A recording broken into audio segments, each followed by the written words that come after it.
ನಟರಾಜ್ ಗೌಡ್ರು, ಅಲ್ಲಿಗೆ ಕಾಂಗ್ರೆಸ್ ಸರ್ಕಾರವೂ ಕೂಡ ಇದ್ರಲ್ಲಿ ಫೇಲ್ಯೂರ್ ಆಗಿದೆ. ಅಭಿವೃದ್ಧಿ ಮಾಡಲಿಲ್ಲ, ಜನರಿಗೆ ಹಾಸ್ಪಿಟಲ್ ತಲುಪಿಸಲಿಲ್ಲ, ಜನರಿಗೆ ಎಜುಕೇಶನ್ ತಲುಪಿಸಲಿಲ್ಲ.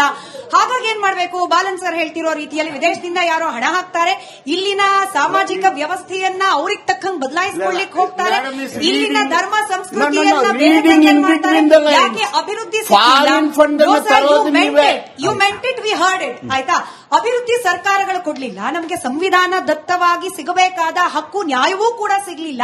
ನಮಗೆ ಸಂವಿಧಾನದ ಮೇಲೂ ವಿಶ್ವಾಸ ಹೋಯ್ತು, ನಮ್ಮ ಮೂಲ ಧರ್ಮದ ಮೇಲೂ ವಿಶ್ವಾಸ ಹೋಯ್ತು, ಸರ್ಕಾರದ ಮೇಲೂ ಉದ್ದೇಶ ಹೋಯ್ತು, ಅಲ್ಲಿನ ನಂಬಿಕೆ ಹೋಯ್ತು. So we will convert, so we will receive the money. ಅದರಿಂದ ಸಮಾಜಕ್ಕೆ ವಿರುದ್ಧವಾದ ಚಟುವಟಿಕೆ ಆಗುತ್ತಾ? We don't care. ಹಿಂಗಿರ್ಬೇಕು ಬಾಲನ್ ಸರ್ ಪ್ರಕಾರ.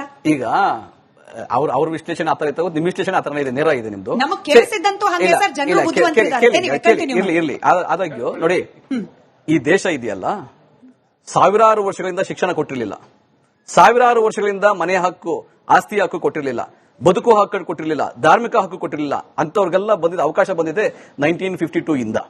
1947 ಸ್ವತಂತ್ರ ಬಂತಲ್ಲ, ಆಗಿಂದಾನೆ ಅವ್ರಿಗೆಲ್ಲ ಭಾರತದ ಇತಿಹಾಸದ ಬಗ್ಗೆ ಎಷ್ಟು ಗೊತ್ತು ನನಗೆ ಗೊತ್ತಿಲ್ಲ ಸರ್. ಅಂದ್ರೆ ನಿಮ್ಮ ಪ್ರಕಾರ 1950 ಯಾರು ಉದ್ಯೋಗಾಸನೆ ಮಾಡಿರಲಿಲ್ಲ, ಯಾರಿಗೂ ಹಾಸ್ಪಿಟಲ್ ನಟರಾಜ್ ಗೌಡ್ರು ರೆಸ್ಪಾನ್ಸಿಬಲ್ ಪರ್ಸನ್, ಒಂದು ಪಕ್ಷದ ಪ್ರತಿನಿಧಿ. ನಟರಾಜ್ ಗೌಡ್ರೆ ಮತ್ತೆ ಕೇಳ್ತಿದ್ದೀನಿ, ಕ್ಯಾನ್ ಯು ಕರೆಕ್ಟ್? ನಿಮಗೆ ಹೇಳ್ತಿದ್ದೀನಿ ನಟರಾಜ್ ಗೌಡ್ರೆ, ನಿಮಗೆ ಮತ್ತೆ ಕೇಳ್ತಿದ್ದೀನಿ, ಮತ್ತೊಂದ್ಸತಿ ಯೋಚನೆ ಮಾಡಿ ಹೇಳಿ. ನಿಮ್ಮ ಪ್ರಕಾರ ಹಾಗಾದ್ರೆ 1950ಕ್ಕೆ ಮುಂಚೆ ಭಾರತದಲ್ಲಿ ವಿದ್ಯಾಭ್ಯಾಸ ವ್ಯವಸ್ಥೆ ಇರಲಿಲ್ಲ, ಭಾರತದಲ್ಲಿ ಆಸ್ಪತ್ರೆಗಳ ವ್ಯವಸ್ಥೆ ಇರಲಿಲ್ಲ, ಭಾರತದಲ್ಲಿ ಸಮಾಜ ಸೇವೆ ಅನ್ನೋದಕ್ಕೆ ಅರ್ಥನೇ ಇರಲಿಲ್ಲ until Christian missionaries came in. ಹಿಂಗಾ ಸರ್? ನಾನು ನಿಮ್ಗೆ ಹೇಳೋದು ಕೇಳಿಸ್ಕೊಳ್ಳಿ. ಮತ್ತೆ 1865ರಲ್ಲಿ ಬೆಂಗಳೂರಿನಲ್ಲಿ ಶಿಕ್ಷಣ ಬಂದದ್ದು ಕ್ರಿಶ್ಚಿಯನ್ ಮಿಷನರೀಸ್ ತಗೊಂಬಂದದ್ದು 1865ರಲ್ಲಿ.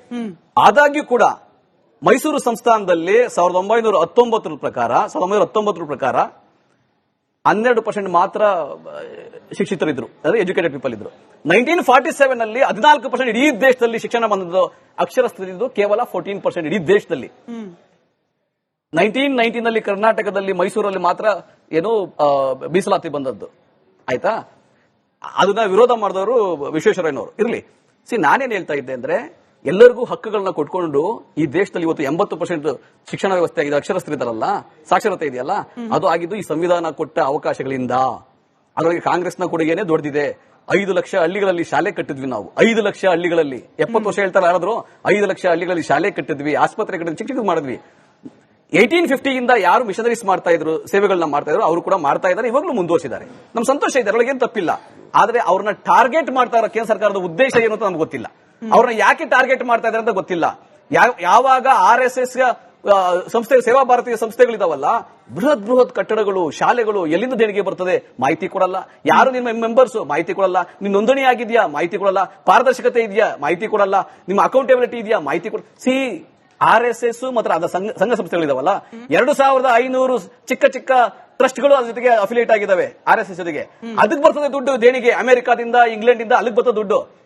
ನಾವು ಅದು ತಗೊಂಡು ಒಳ್ಳೆ ಕೆಲಸ ಮಾಡಿದ್ರೆ ಮಾಡ್ಲಿ, ಆದ್ರೆ ಕೇವಲ ಒಂದು ತಮ್ಮ ಐಡಿಯಾಲಜಿಯನ್ನ ಇಂಪೋಸ್ ಮಾಡ್ಲಿಕ್ಕೆ, ತಮ್ಮ ಅಜೆಂಡಾವನ್ನ ಇಂಪೋಸ್ ಮಾಡ್ಲಿಕ್ಕೆ, ಮಕ್ಕಳಲ್ಲಿ ಭೀತಿ ಮುಟ್ಸೋದು, ಈ ಸಮಾಜದಲ್ಲಿ ಅಶಾಂತಿ ಮುಟ್ಸೋದು, ಈ ವಿವಿಧತೆಯನ್ನ ಹಾಳು ಮಾಡ್ಲಿಕ್ಕೆ ಉಪಯೋಗಿಸ್ತಾ ಇದಾರಲ್ಲ, ಅದು ದುರಂತ. ಆಕ್ಚುಲಿ ಅದನ್ನ ಅವ್ರು ಕಂಟ್ರೋಲ್ ಮಾಡ್ಕೋಬೇಕಾಗಿರೋದು.